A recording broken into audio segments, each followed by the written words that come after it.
Japanese ভাষা শিখতেছেন, তাই না? জাপানিজ ভাষা। শুনতেই তো মনে হয় কত কঠিন একটা ভাষা। আসলেই কঠিন বা পড়তে পারলে আসলেই সহজ। কোনো জিনিসই আসলে পৃথিবীতে কঠিন না। কিন্তু মূল কথা হচ্ছে যে শুধুমাত্র জাপানিজ ভাষা নয়, পৃথিবীর যেকোনো ভাষা হোক সেটা ইংলিশ অথবা অন্যান্য ভাষা।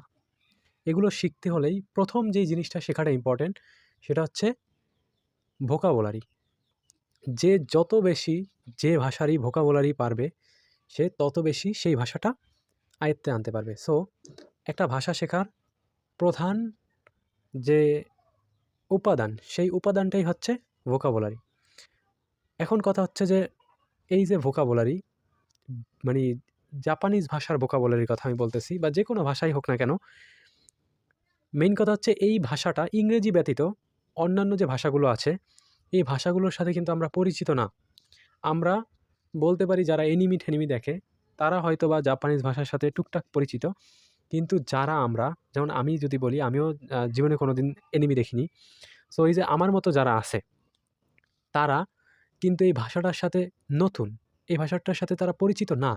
সো এই ক্ষেত্রে দেখা যায় যে আমরা যখন ভোকাবুলারি গুলো শিখতে যাই বা পড়তে যাই, তখন আমরা কি সঠিকভাবে মনে রাখতে পারি না। ভুলে যাই, না? সো এইটার কিন্তু একটা দারুণ সলিউশন আছে, যেটা আমি আপনাদের এখন বলব। এই সলিউশন অনুযায়ী আপনারা যদি পড়েন, তাহলে আমি একটা গ্যারান্টির মতো দিতে পারি যে আপনারা আগে যেমন বেশিরভাগ ভোকাবুলারি ভুলে যেতেন, বারবার পড়ার পরেও ভুলে যেতেন, কিন্তু এইবার ম্যাক্সিমাম ভোকাবুলারি আপনারা মনে রাখতে পারবেন। সো আমি এখন আমার টেকনিকটা বলি, যেটা আপনারা মানে এপ্লাই করে আপনাদের ভোকাবুলারির যে পড়ার যে দক্ষতা এটা বৃদ্ধি করতে পারেন। সেটা হচ্ছে, ধরেন যেকোনো জিনিস যদি আপনি একটা মিলায়ে পড়েন, তাই না? ধরেন আপনি নতুন একজনের নাম শুনলেন, যার নাম হচ্ছে রহিম।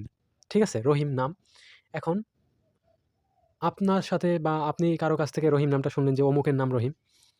মেক্সিমাম সময় দেখা যায় যে আপনি ১ ঘন্টা বা ০.৫ ঘন্টা বা ২ ঘন্টা বা ১ দিন পরে আপনি নামটা ভুলে যাবেন। তার নামটা যদি আপনারে তারপরের দিন জিজ্ঞাসা আপনি মনে করতে পারবেন না। এটাই স্বাভাবিক। কারণ আপনি নামটা নতুন শুনছিলেন। কিন্তু আপনি যদি নামটা এইভাবে মনে রাখেন যে ধরেন আপনার এক খালাতো ভাই আছে, তার নামও রহিম। সো ওই খালাতো ভাইয়ের আপনি যখন নামটা নতুন শুনলেন যে ওই লোকের নামটা রহিম, তখন আপনি আপনার খালাতো ভাইয়ের নাম মনে করলেন যে আমার একটা খালাতো ভাই আছে, তার নাম রহিম। তো তার নামও যেহেতু রহিম, তাহলে ওই লোকটার নামও রহিম। তাইলে এই ২ জনের নামের মিল আছে। তখন আপনি বিশ্বাস করেন, আপনি মানে এরকম যদি মনে রাখার চেষ্টা করেন, মেক্সিমাম টাইম আপনি নামটা মনে রাখতে পারবেন। যখন আপনারে কেউ জিজ্ঞেস করবে, তখন ওই লোকের নামটা মনে না থাকলেও আপনার এই জিনিসটা মনে থাকবে যে আপনার খালাতো ভাই যে রহিম, এই রহিমের সাথে ওই লোকটার নামের মিল ছিল। এই জিনিসটা আপনার মনে থাকবে। তো সেক্ষেত্রে আপনি কি ওই নামটা মনে রাখতে পারবেন। সো এই টেকনিকটা অবলম্বন করে আপনি জাপানিজ ভাষাও ভোকাবুলারিগুলো বা যেকোনো ভাষার ভোকাবুলারি মনে রাখতে পারেন। সেটা কিভাবে? ধরেন জাপানিজ ভাষার একটা ভোকাবুলারি যদি আমি বলি, তোশোকান। তোশোকান অর্থ কি? লাইব্রেরি, তাই না? এখন আপনি এই ভোকাবুলারিটা আমি যে টেকনিকটা বলছি, এটার মাধ্যমে কিভাবে মনে রাখতে পারেন? সো এইভাবে মনে রাখতে পারেন যে ধরেন তোশোকান। ধরেন আপনি একজনকে বললেন যে, "তোশোকান, আমি আজকে লাইব্রেরিতেই ঘুমামু, তুই তোশকটা গিয়া নিয়ে আয়।" তাই না? তখন আপনি এই যে এই কথাটার মাধ্যমে কিন্তু আপনি মানে ইজিলি মনে রাখতে পারতেছেন যে, "তোশক আন, লাইব্রেরিতে ঘুমামু।" যে কোনো কাউকে বললেন যে, "তোশকটা আন, আমি লাইব্রেরিতে ঘুমামু।" তাইলে তোশক আন, লাইব্রেরি। এভাবে আপনি মনে রাখতে পারেন। তারপর আমরা অন্য যদি বলি যে ঘড়ি, ঘড়ির জাপানিজ হচ্ছে কি? তোকেই। তোকেই অর্থ কি? ঘড়ি। এখন আপনি এইভাবে মনে রাখতে পারেন যে, আপনি ধরেন আপনার ছোট ভাইকে বললেন যে, "আমি যদি জাপান যেতে পারি, জাপান গিয়া কাজ করে টাকা-পয়সা ইনকাম করে তোর জন্য মানে তোকেই একটা ঘড়ি দেবে। তোকেই একটা আমি ঘড়ি দেবো। আর কাউকে কোনো ঘড়ি দেব না। আর কাউকে কিছু দেই বা না দেই, কিন্তু তোকেই একটা ঘড়ি দেব।" এইভাবে কিন্তু আপনি ওই যে তোকেই অর্থ ঘড়ি, এভাবে কিন্তু মনে রাখতে পারেন। তারপর আপনি আরো পারেন কি? হোন, হোন অর্থ কি? বই। হোন অর্থ বই। তাইলেও আপনি হোন, আগে মানুষ কি করত? হোন পাতা দিয়ে বই তৈরি করত। এইভাবে আপনি মনে রাখতে পারেন যে হোন অর্থ বই। আগে মানুষ কি করত? হোন পাতা দিয়ে বই তৈরি করত। এইজন্য হোন অর্থ হচ্ছে বই। বিশ্বাস করেন এই ফর্মুলাটা যদি আপনি ব্যবহার করেন, আমি এতটুকু গ্যারান্টি দিতে পারি, আগে আপনার ভোকাবুলারি মুখস্থ করতে যে সময় লাগতো, তার থেকে অর্ধেক সময় বা তার থেকেও কম সময় আপনি ভোকাবুলারি মনে রাখতে পারবেন এবং খুব ভালোভাবে মনে রাখতে পারবেন। আপনারা এটা ব্যবহার করে দেখতে পারেন। যারা বিশেষ করে আচ্ছা, এখন আমি একটা আ ইসের কথা বলি আপনাদের, যে যারা জেএফটি বেসিকের জন্য প্রিপারেশন নিচ্ছেন, এসএসডব্লিউ ভিসার জন্য, তাদের জন্য একটা সুখবর রয়েছে। সেটা হচ্ছে, আপনারা যারা জেএফটি পরীক্ষা দেবেন সবাই মোটামুটি ইরোদরি বই পড়ে পরীক্ষা দেন বা ইরোদরি বই পড়েই পরীক্ষা দেওয়াটা আসলে উচিত। তো এক্ষেত্রে আপনারা ইরোদরি বই তো আছে, কিন্তু বইয়ের সাজানো গোছানো একটা ভোকাবুলারি পিডিএফ নাই। এই আমার কাছে একটা পিডিএফ আছে, ভোকাবুলারির জেএফটি বেসিকের ইরোদরি যে ৩টা বই আছে, ৩টা বইয়ের সাজানো গোছানো ভোকাবুলারি। ওই ভোকাবুলারিগুলো যদি আপনি পড়েন তাইলে প্রত্যেকটা লেসন বাই লেসন ভোকাবুলারি আছে। ওই ভোকাবুলারিগুলো পড়লে আপনি প্রত্যেকটা লেসন ইজিলি পারবেন।